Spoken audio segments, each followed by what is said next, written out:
Page 36, Arabesque. This is an etude from a book of etudes by Burgmüller, Opus 100. Nice pieces. There's 25 of them, I think, in it. I have a playlist on them. I gave lessons on all of them. So you can find the easiest ones in there, the easier ones, and play around with them. They're really nice. This is one of them. This is just a piece of it. It's a lot longer than this. But as an etude, it's a study piece. What do you study? And here is the 16th note, this thing. And this kind of thing, that's what it's about. Smooth and even, yeah. But this is a recital piece. This is a piece you can play for people they would enjoy doing. It's not a boogie-woogie, but it's still a piece that they would enjoy doing. Hearing. You do it, they hear it. Okay. Let's look it over. It's a page long. Now, it's got repeat signs, but there's a page of music to deal with. Treble and bass clef to start. No sharps or flats in the key signature. This is in the key of C major, so do the scale in arpeggio for C major and A minor. You know, I've heard that before. Blah, blah, blah. Okay. And 2 4-time signatures. Take it one hand at a time. Right hand, 1 E and a. 1 E and a, 2 E and a. 1, 2. During the rest, come up. Come up. Come down. 1. Rest. And 1. That's about all it is. Let's go down to the last line. That's the second ending there. It's 1 E and come up, come up, come up. That's a D. It's just play it 1. So you're ending on an A. You're in this position, and then come all the way down here, and then come up here. C A. So you're moving around quite a bit. You're gonna have to look down for that. But hopefully you'll get the hang of it. You can almost memorize that line because you're just doing this pattern and you're doing it again later. And in between you're doing that, and then you do that. So you can almost memorize the line. Almost. Left hand, this got the chords. Starts. Try and get them down at the same time. I'm just lowering the whole hand down. Now letting the wrist claps a little bit. And then the 5th major up here is 4 chord. Measure 7 is it's a G. And then up here, I use a 4 on the B. Some teachers would teach it 3. I don't. And then it's the measure 12. Now your left hand gets it. Rest. Rest. 1 E and a 2 E and a 1. Rest. Now treble clef. Come up.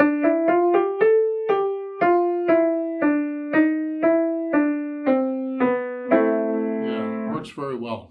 Last 2 measures, you're down here. And then up here. Okay. How you figure that last one is up to you, because you can do it 3, I can do it 2, I can do a 5, I can do lots of things. Pick one, or your teacher will tell you what. It's just you don't have to use 5th finger on both of those. You can do it. You're not moving as far if you're doing that. If you're doing this, you got to come up here. Otherwise, I'm only coming to here. Yeah. Put the hands together. Well, one that's just quarter notes is.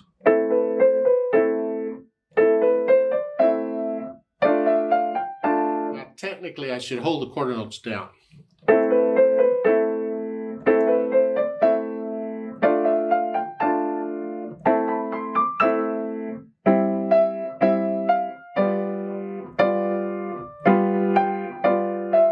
So I put the hands together.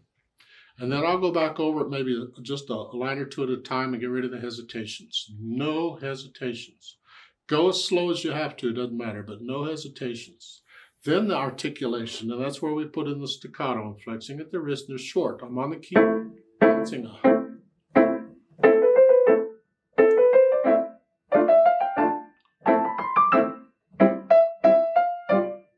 Accent, measure 8. Accent. Accent. Let's go on after the second ending here. And the right hands lift up. It's smooth. Accent. You're connecting that. But this has this.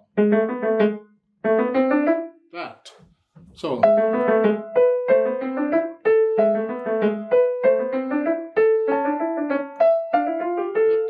Now both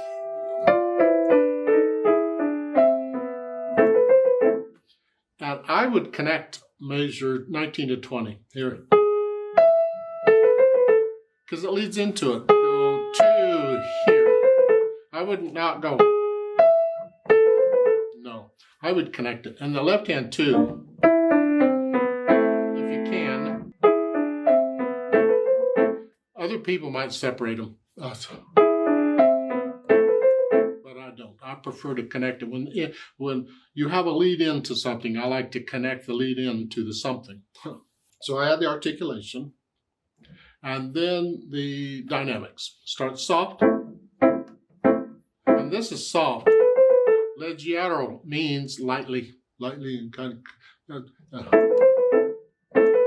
Just make sure these are under it. Crescendo, a little louder. See, they don't tell you how much to crescendo, and that's unfortunate. It'd be helpful if they would. We're not getting loud yet. We're going to save the loud for the next section. This might only go up to about a moderately soft, moderately loud in here. So the, measure 5, you're soft here. Now a little louder. And just stay there.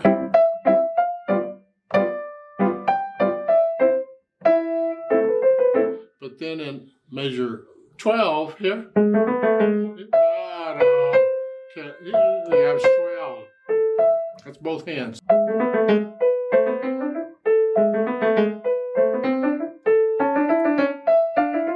For measure 18 and 19, dim y poco rolante. Get softer.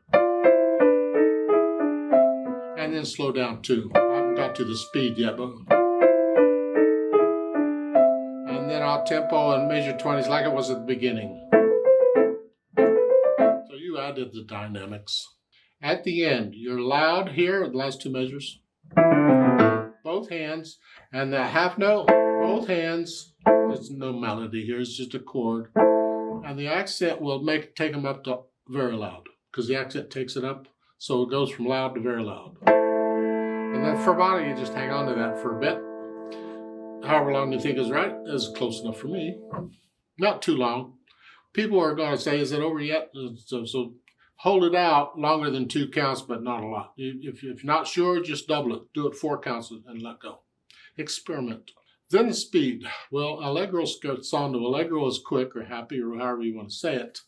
And scherzando is like a prankish thing. It's, yeah.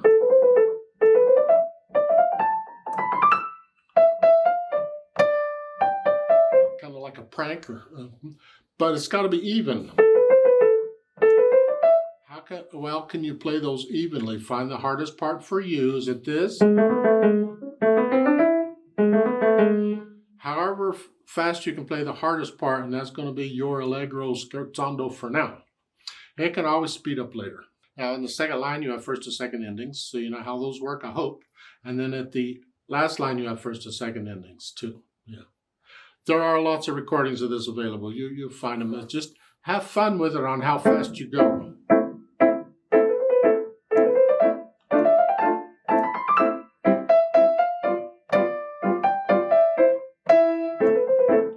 It's fun to play once you get it. It's a hassle to learn though, so take your time with it.